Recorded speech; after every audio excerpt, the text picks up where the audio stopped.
Je pense que si t'es tombé sur ma chaîne YouTube, c'est que ça fait un moment que tu regardes du contenu sur l'investissement. Alors tu sais, sur YouTube, il y a plein de personnes qui vont t'expliquer sur quoi mettre ton argent, où le placer, comment, de quelle manière. On va t'expliquer aussi quelle est la prochaine pépite qui va te rapporter des millions d'euros du jour au lendemain. On va t'expliquer qu'il faut faire du trading, mais il y a plein de choses qu'on ne t'explique pas et qui sont fondamentales et que j'ai mis du temps avant de les trouver et de les rassembler. Et c'est pour ça qu'aujourd'hui, j'ai envie de faire cette vidéo, tout simplement parce que ça me tient à cœur. Si tu passes beaucoup de temps à rechercher des choses sur l'investissement sur YouTube, sache que les choses que je vais te présenter aujourd'hui, on ne te les présente nulle part. C'est à partir de ce moment-là que j'ai pu rassembler ces informations que ça m'a vraiment... ça a fait shifter un peu mon état d'esprit et c'est ce pourquoi je lance cette chaîne YouTube aujourd'hui. Donc pour moi, ce que je te présente aujourd'hui, ce sont des fondamentaux. Tu dois les répéter et les connaître, mais par cœur, les maîtriser. Ce sont des choses très simples, très basiques. Mais comme tu sais, il faut concentrer nos efforts sur le 20% qui va nous rapporter 80% des résultats. Donc c'est pour ça qu'aujourd'hui, je te fais cette vidéo. Donc si tu découvres cette chaîne YouTube, je t'invite à t'abonner et à liker cette vidéo si elle te plaît. N'hésite pas à me faire un retour dans les commentaires. Je viens seulement de démarrer ma chaîne YouTube, donc je t'invite à rejoindre l'aventure. Cette chaîne YouTube, je l'ai faite pour partager mon parcours, mais aussi partager mes compétences avec vous, apprendre de vous, qu'on puisse apprendre ensemble et justement suivre le même chemin. Donc le premier pilier que j'aimerais te présenter, c'est la partie revenus. Donc dans les revenus, on peut compter donc le salariat, l'entrepreneuriat, les dividendes, les loyers si vous avez de l'immobilier et les plus-values que vous avez pu réaliser. Mais aussi on peut compter les activités secondaires, la vente de vêtements sur Vinted, la vente d'objets ou la location d'objets justement sur le bon coin. Donc tout ça, ça va rentrer dans la partie revenus. Donc ça, c'est le premier pilier. Le second pilier, donc ça va être votre niveau de vie. Comme je vous ai déjà expliqué dans le guide complet que j'avais déjà fait, il y a les dépenses fixes, la voiture, l'assurance voiture, la maison, donc le loyer ou le crédit, l'électricité, les assurances, les différents contrats que vous avez pour Internet, pour vos mobiles. La deuxième partie, c'est les dépenses variables. Donc dans les dépenses variables, on peut compter les sorties au restaurant, les vacances, donc les différentes activités que vous pouvez avoir en plus, que ça soit jouer d'un instrument de musique, faire du sport, avoir des abonnements justement. Ensuite, en dernier, on a le pilier investissement. Donc là, c'est tout ce qui va être bourse, crypto, immobilier, que ce soit en physique ou en papier. Le prêt d'argent, donc le crowdlending, l'or, les métaux précieux. Donc côté investissement, ce sera les moyens par lesquels vous allez pouvoir préserver votre patrimoine, vous enrichir. Donc ça, ce sont les trois gros principaux piliers sur lesquels vous devez travailler sur vos finances personnelles. Donc là, j'ai pris un exemple tout bête. Une personne qui touche 1500 euros de revenus par mois, donc que ce soit le salariat, différentes activités. On est sur un cas vraiment optimiste qui épargne beaucoup puisque ça représente pratiquement la moitié de son salaire côté investissement. D'ailleurs, dans les investissements, je ne l'ai pas mis, mais il y aurait aussi les livrets A et LEP, etc., tous les livrets bancaires. Donc partons du principe que la personne gagne 1500 euros. Aujourd'hui, elle répartit, donc son niveau de vie, elle a un niveau de vie aux alentours des 800 euros, toutes charges comprises, donc les dépenses fixes, le loyer, la voiture, les dépenses variables, etc. Et cette personne, justement, elle investit 700 euros de ses revenus. Donc que ça soit à travers la bourse, la crypto, l'IMO. Et ces 700 euros de revenus, au fur et à mesure, ça va pouvoir engranger justement des intérêts cumulés. Les intérêts cumulés, que ce soit au niveau des dividendes qui sont versés, mais aussi des plus-values qui sont réalisées, peuvent ensuite faire partie justement de la case revenus. C'est là où est vraiment le cheat code. En fait, le fait que vous investissez chaque mois, justement, ça va générer des intérêts, des intérêts d'intérêts, des intérêts d'intérêts d'intérêts, ce qui par la suite augmentera vos revenus si vous souhaitez vous verser des revenus ou capitaliser justement sur vos investissements si vous le souhaitez. Donc là, on est un petit peu dans un cas extrême justement où la personne investit pratiquement la moitié de ses revenus. Sachez que c'est pas le cas de tout le monde, tout dépend de vos objectifs, mais j'avais envie de vous faire comprendre ça aujourd'hui, de vous présenter ces trois piliers. Alors bien sûr, pour atteindre plus rapidement nos objectifs financiers, il va falloir faire des sacrifices. Donc que ce soit pour sacrifier justement une sortie au restaurant, un abonnement dont vous n'avez plus besoin, ça permettra de réinvestir encore plus et justement de faire fonctionner cette machine encore plus. Donc pour ça, il y a quelques petits conseils que je peux vous donner. Donc le premier, ça s'applique au niveau de vie. Donc ça s'appliquera surtout au niveau de la réduction justement du niveau de vie. Donc ça passe par négocier ses contrats d'assurance, de téléphone, d'internet, d'électricité. Il y a une règle qui est fondamentale aussi, c'est vivre en dessous de ses moyens. Alors il y a une règle que le CEO de Finari nous a partagée la dernière fois et que j'aime plutôt bien, c'est de décaler l'augmentation de son niveau de vie d'un an. C'est-à-dire aujourd'hui vous touchez un salaire plus élevé à partir de cette année, et vous augmenterez seulement votre niveau de vie un an après. Et surtout c'est fondamental de vivre en dessous de ses moyens. Sinon vous n'arriverez pas à dégager de marge justement pour vos investissements si vous mettez tout dans les dépenses fixes, les dépenses variables.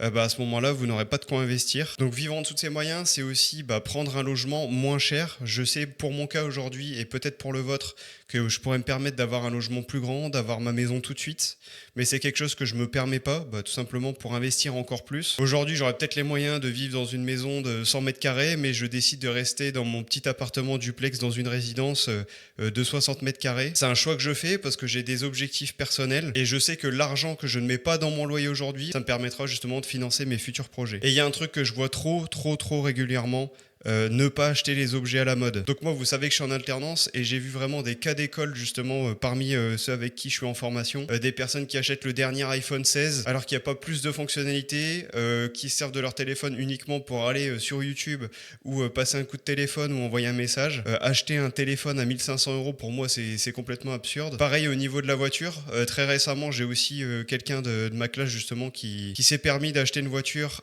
à crédit. Donc sachant qu'il est en alternance, qu'il touche un petit salaire, je pense qu'il est juste au niveau du SMIC et il s'est permis de prendre une voiture avec 500 euros de crédit par mois. Donc il faut se rendre compte un petit peu de la somme que ça représente, sachant que vous pouvez très bien prendre une voiture d'occasion avec un petit peu de kilomètres, mais fiable, qui coûterait le quart de cette voiture-là et l'excédent justement, vous pourrez le mettre dans vos investissements, dans vos projets. Et même, il aurait pu se permettre de mettre ses 500 euros par mois dans l'investissement et de s'acheter une très belle voiture d'ici 5-10 ans plutôt que de mettre la moitié de son salaire dans une voiture. Et sans compter du coup aussi le taux d'intérêt, parce que non seulement il va payer sa voiture, mais il va aussi payer la banque d'avoir prêté de l'argent. Et sachant que les taux des crédits actuellement sont assez élevés et particulièrement aussi pour les crédits à la consommation et pour les voitures. Donc pour moi, ça aurait pas été un choix judicieux de me permettre ce genre d'achat. Donc il y a un truc dont j'aimerais parler qui m'a vraiment fait shifter mon état d'esprit justement sur ces fameux 3 piliers, c'est qu'en fait, une fois que vous avez vos revenus réguliers, vous vous dites, bon d'accord, mon niveau de vie coûte tant, donc vous avez fait votre budget, puis vous vous dites, chaque mois je peux investir telle somme.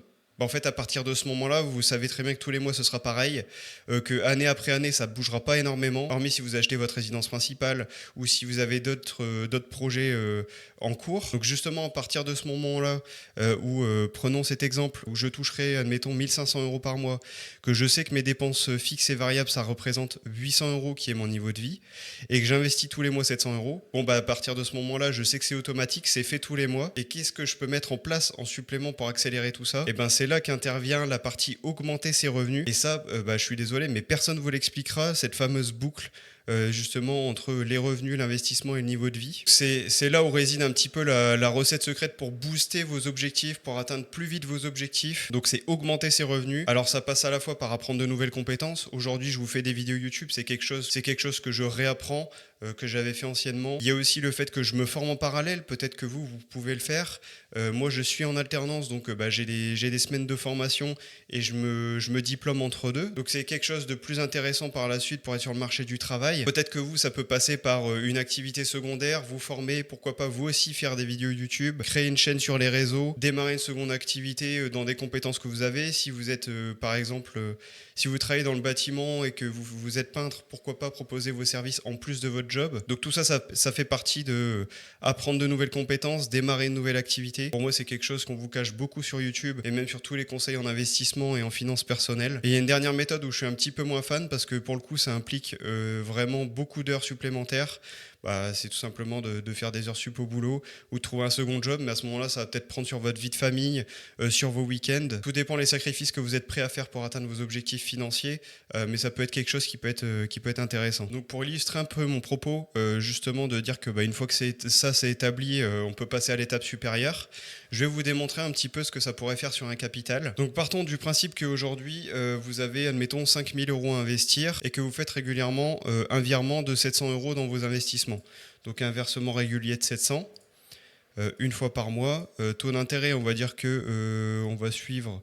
Bon, on va prendre une moyenne très basse au niveau du marché, on va prendre 7% et calculer le taux d'intérêt une fois par mois. Et vous vous dites que pour mon cas, prendre sa retraite dans 25 ans. Donc je vais mettre 25 ans. Donc c'est bien, une fois que vous avez fait votre simulation avec les intérêts composés, d'ailleurs je vous laisserai la calculatrice en description, vous dites bon d'accord, admettons que je peux atteindre un capital de 600 000 euros avec mes 700 euros par mois investis sur 25 ans. Bon, très bien, à partir de ce moment-là, je sais très bien que si je fais bien les choses et que je prends pas trop de risques et je me diversifie bien, il y a une possibilité que je puisse atteindre ce capital un jour. Donc partons sur une somme un peu plus pessimiste, on va dire qu'on atteindra donc les 400 000 euros, 200 000 euros de moins au bout de 25 ans, ce qui est quand même plutôt pessimiste. Et donc là vous dites, bon bah d'accord, j'atteindrai 400 000 euros pour ma retraite. Mais est-ce que je pourrais pas booster ça et aller beaucoup plus vite justement dans l'augmentation de mon patrimoine et l'intérêt et l'augmentation des intérêts composés? Et c'est là où vous dites, bon bah aujourd'hui très bien, donc j'ai 1500 euros de revenus, j'investis 700 euros, mais je suis en train de démarrer par exemple une seconde activité où je vends des biens sur le bon coin. Je sais que cette activité elle peut me rapporter environ je dirais 200-300 euros par mois, donc prenons la moyenne haute quand même, et on se dit que sur les 300 euros générés justement par les ventes sur le bon coin, bah, j'en investirai 200 de plus. Donc là, ici, je passerai justement à 900 au lieu de 700. Bon, là, vous voyez qu'on était à 595 000 et que maintenant, en vue des intérêts composés et de la somme que vous pouvez rajouter tous les mois, on passe tout de suite à 750 000. Même si on retire notre somme pessimiste de 200 000, on est arrivé à 557 000 de patrimoine, donc 150 000 euros de différence, juste en ajoutant 200 euros par mois avec l'activité secondaire qu'on peut faire. Donc peut-être que plutôt que de prendre juste votre retraite à 25 ans, bah, vous pourrez vous permettre de la prendre peut-être un peu avant, vous pourrez vous permettre de faire plusieurs autres projets, et c'est quelque chose qu'on ne vous explique pas sur les réseaux au niveau de l'investissement. Donc j'espère que vous vous rendrez compte de ça et que vous prendrez bien en compte les fameux 3 piliers et notamment la grosse cerise sur le gâteau qui serait de démarrer une activité secondaire pour pouvoir justement booster vos performances. J'espère que ce que je vous ai partagé aujourd'hui vous aura fait apprendre un petit peu plus sur l'investissement et les finances personnelles. N'oubliez pas de vous abonner et de checker les liens en description. Je sais que j'ai réussi à vous négocier 10% sur Invest, une plateforme pour justement suivre vos investissements et votre patrimoine. Donc n'hésitez surtout pas à vous abonner et à liker cette vidéo si elle vous a plu, et on se dit à très bientôt, à la prochaine.